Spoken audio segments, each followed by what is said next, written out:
Assalamualaikum warahmatullahi wabarakatuh. Bismillah, alhamdulillah, wassalatu wassalamu ala rasulillah, wala haula wala quwata illa billah, amma ba'd. Dewan juri, dewan hakim yang arif dan bijaksana, yang saya hormati dan yang saya ta'zimi, mudah-mudahan Allah rahmati. Teman-teman kerabat da'i dimanapun Anda berada, mudah-mudahan kita tetap dalam lindungan Allah subhanahu wa ta'ala. Amin ya Allah ya Rabbal alamin. Saudaraku, seorang lelaki yang ingin jatuh cinta pasti berjuang dengan sekuat tenaga. Perkenalkan, saya Muhammad Azka, dai ganteng asli dari Tasikmalaya. Hadirin, Michael Hart, seorang penulis ternama di dunia, di dalam bukunya The 100 Ranking of the Most Influential Persons in History, menempatkan baginda Rasulullah Shallallahu Alaihi Wasallam di urutan yang pertama. Kenapa bisa seperti itu? Karena Rasulullah Shallallahu Alaihi Wasallam memiliki akhlak yang sangat-sangat mulia. Maka berkenaan dengan hal tersebut, insya Allah pada kesempatan kali ini saya akan menyampaikan sebuah tausiah yang berjudul Menggapai Derajat Muslim Hakiki Lewat Akhlak Nabi. Hadirin rahimakumullah.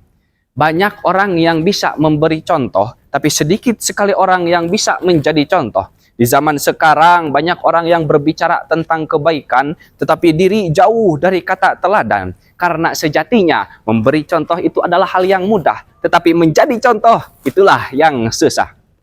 Lalu pertanyaannya, bagaimana caranya kita dalam menggapai derajat muslim hakiki agar bisa menjadi contoh? Allah subhanahu wa ta'ala telah menjawab dengan jelas dan lugas di dalam Al-Quran surah Al-Ahzab ayat 21. A'udzubillahi minasyaitonirrajim. Bismillahirrahmanirrahim. Laqad kana lakum fi rasulillahi uswatun hasanah. Al-ayah, sadaqallahul azim. Yang artinya sungguh telah ada pada diri Rasulullah itu suri tauladan yang baik bagimu.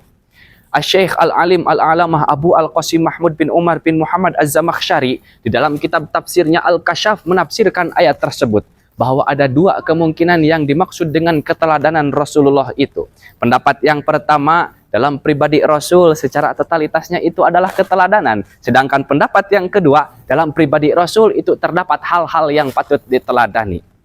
Karena Kang teh, setiap ucapan yang Nabi katakan ada kejujuran dan kelembutan. Setiap perbuatan yang Nabi lakukan terpancarkan kasih sayang dan keadilan.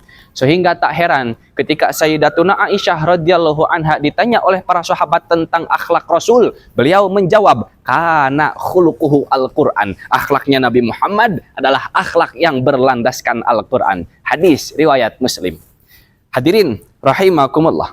Akhlak Nabi adalah akhlak yang menerapkan nilai-nilai ilahi. Sejak dulu baginda Rasulullah Shallallahu Alaihi Wasallam telah mengemban amanah yang mulia, visi misi yang mulia, tidak lain dan tidak bukan adalah untuk menyempurnakan akhlak-akhlak manusia. Innama bu'itsu liutammima makarimal akhlak. Sesungguhnya aku diutus, kata Rasul, untuk apa? Liutammima makarimal akhlak, untuk menyempurnakan akhlak-akhlak yang mulia. Hadis riwayat Bukhari dari sahabat Abu Hurairah di dalam kitab Adabul Mufrad nomor 273. Hadirin, lahirnya baginda Nabi ke muka bumi ini itu merupakan sebuah anugerah yang sangat besar. Bagaimana tidak? Dengan hadirnya baginda Nabi, dengan lahirnya baginda Rasul, akhlak madmumah dirubah menjadi akhlakul mahmudah. Akhlak yang penuh dengan kemungkaran dirubah menjadi akhlak yang penuh dengan nilai-nilai keislaman. Untuk itu, cara agar kita menggapai derajat muslim hakiki yaitu dengan dua cara. Cara yang pertama adalah dengan meningkatkan spirit akhlakul karimah. Kenapa harus dengan spirit akhlakul karimah? Coba kita lihat sejarah perjuangan baginda Nabi. Bagaimana Rasulullah Shallallahu Alaihi Wasallam dijadikan oleh Allah sebagai rahmatan lil alamin. Wa ma arsalnaka illa rahmatan lil alamin. Karena budi pekerti, tingkah laku dan akhlaknya yang mulia. Di zaman sekarang banyak orang yang melek teknologi tetapi lupa ngaji tentang Nabi. Jangan sampai kita tergoda oleh hidup mewah, tetapi kita tidak tahu bagaimana caranya diakui sebagai umat Nabi. Jangan sampai kita sibuk mempercantik diri, tetapi kita tidak paham bagaimana caranya diakui sebagai umat Nabi. Sebagaimana dikatakan di dalam kitab Akhlakul Banin Jilid 2 yang diterjemahkan oleh Kiai Haji Khair Afandi fi Manonjaya Tasikmalaya.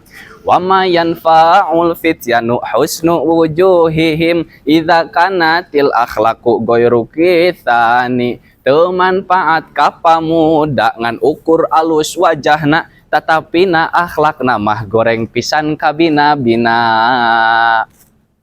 Lalu cara yang kedua adalah dengan meningkatkan spirit ibadah. Kenapa harus dengan ibadah? Karena dengan ibadah seseorang akan memiliki iman yang gagah. Dengan ibadah seseorang akan mempunyai akhlakul karimah. Akmalul mu'minina imanan ahsanuhum khuluqa. Kata Nabi, orang mukmin yang paling sempurna imannya adalah yang paling baik akhlaknya.